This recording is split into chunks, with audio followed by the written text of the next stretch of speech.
The Running Man is the newest film by director Edgar Wright, which is set in a dystopian future and follows a man down on his luck named Ben Richards, who signs up as a contestant on a television series that will see him hunted to the death for 30 straight days in order to provide for his family. This is an adaptation of a Stephen King novel, which has previously been adapted in the 80s in a movie starring Arnold Schwarzenegger. I have not read that book or seen the original film. My expectations going in were solely based on it being directed by one of my favorite working filmmakers. And unfortunately, while The Running Man starts off the race pretty fast and strong, it really stumbles as it reaches the finish line. To be clear, I do think this is an entertaining movie. The tension that builds before the titular Running Man games begins is really well executed. The pace is fast, with the settings and character configurations constantly evolving, making the audience feel like they're going on just as harrowing a journey as Ben Richards. Glen Powell is also genuinely great in the lead role. He just is a bona fide movie star, and I wish his team up with Edgar Wright was as much of a slam dunk as it should have been on paper.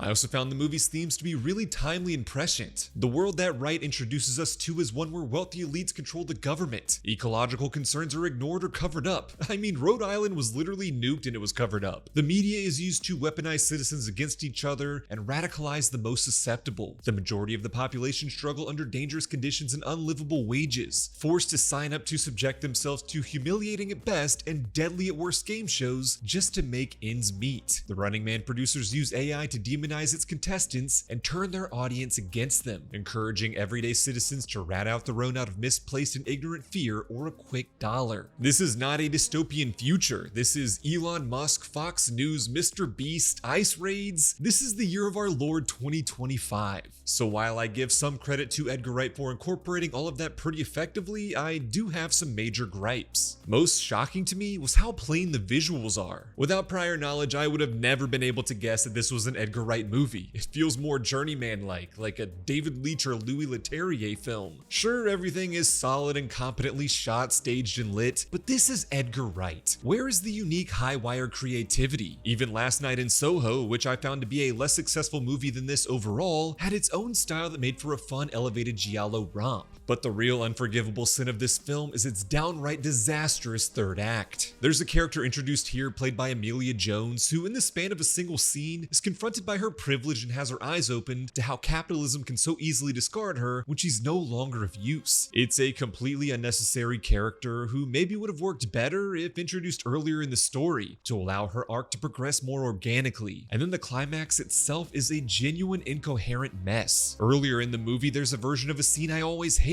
The hunters figure out Ben Richards' location, they completely surround him with no means for him to escape, they confront him guns blazing, and then it's revealed to have all been a dream simply used for cheap tension. But frustratingly, parts of that dream really did happen in the context of the movie, and a major plot element of the movie is the producers of the Running Man competition using AI to falsify footage, at various times deceiving viewers, which is totally on theme for the plot, but also to deceive Ben Richards himself, which again is a form of cheap tension. But worse than that, it deflates too much of the stakes of the climax, when I'm not even sure what's real, and then the final moments are such obvious reshoots that feel completely tacked on, disconnected, abrupt, confusing, and unsatisfying. It's so strange that a movie that villainizes AI so strongly as part of its plot also has an ending that feels cobbled together by ChatGPT. There's a little Stephen King Easter egg where one of the places Ben Richards hides out in is Derry, Maine, and if Pennywise himself had shown up to help take out the hunters, that somehow would have been more coherent than the actual ending. That all might sound more negative than I actually feel. On its own, The Running Man is a solid action movie that I had some fun with, but as the newest film from Edgar Wright, it's a pretty major disappointment. But that's just like my opinion, man. Let me know yours in the comments below. Follow me on Letterboxd at Josh D. Floyd for more of my up-to-date movie thoughts. Thanks for watching.